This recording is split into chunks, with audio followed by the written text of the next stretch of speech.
Assalaamu calaykum. Magacaygu waa Cabdullah. Halkan waa kanaalka dunida. Maanta muuqaalkeena wuxuu ku saabsan yahay 10 dal ee ugu sareeya qaxwada dunida. Halka jidka aad marayso laga yaabaa inaad ku aragto tiro ka badan 2 goobood oo lagu shaahayo. Ashqaar kuma dhalinayso in qaxwadu ay ka mid tahay 10 shay ee ugu sareysa quudka maalinlaha ah ee dunida maanta. Soo gelista booska saddexaad kadib biyaha iyo shaaha. Dalagga qaxwadu wuxuu dunida ka joogaa meel sare. 10 dal ayaa ugu soo saarista badan qaxwada, oo midiiba milyuun kiiloogaram dalagga qaxwo soo saarto. Kadib waxaa ku xiga saliidda. Qaxwadu waa dalagga labaad ee dunida loogu ganacsi badan yahay, iyadoo Australia koobab qaxwo ah sanadkiiba la cabo. Kaliya inaan isticmaalin hab shaaheed, qaxwadu waxay boos ku yeelatay wax soo saarka dareerayaasha qaar sida daawooyinka iyo agabyada la isku qurxiyo. Waxaan idiin soo gudbin doonaa 10 dal ee ugu soo saarista badan qaxwada.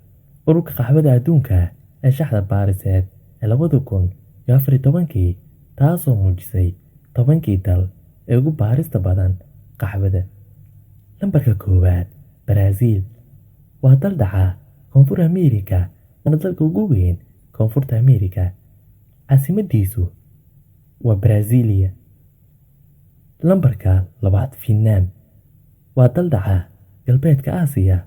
Waxa uu ahaa dal ay kala qaybsadeen awoodihiisa Warsaw iyo NATO, balse kol dambe dib u midoobay. Caasimadiisu waa Hanoi.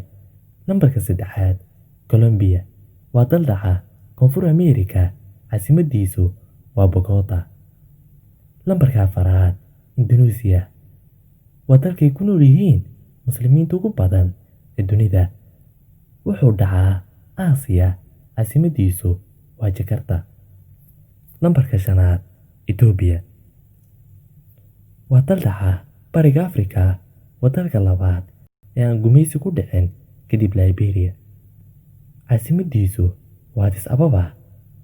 Lambarka 6 Hindiya waa dal dhaca Aasiya. Caasimadeeduna waa New Delhi. Lambarka 7 Honduras waa dal dhaca Koonfur Ameerika. Caasimadiisu waa Tegucigalpa. Lambarka 8 Mexico waa dal dhaca Waqooyiga Ameerika. Caasimadiisu waa Mexico. Wuxuu u lug leeyahay dalka Mareykanka. Lambarka 9 Uganda waa dal dhaca Bariga Afrika. Caasimadiisu waa Kampala. Lambarka 10 Guatemala waa dal dhaca Koonfur Ameerika. Caasimadiisu waa isla Guatemala. Magacaygu waa Cabdullah. Halkan waa kanaalka dunida.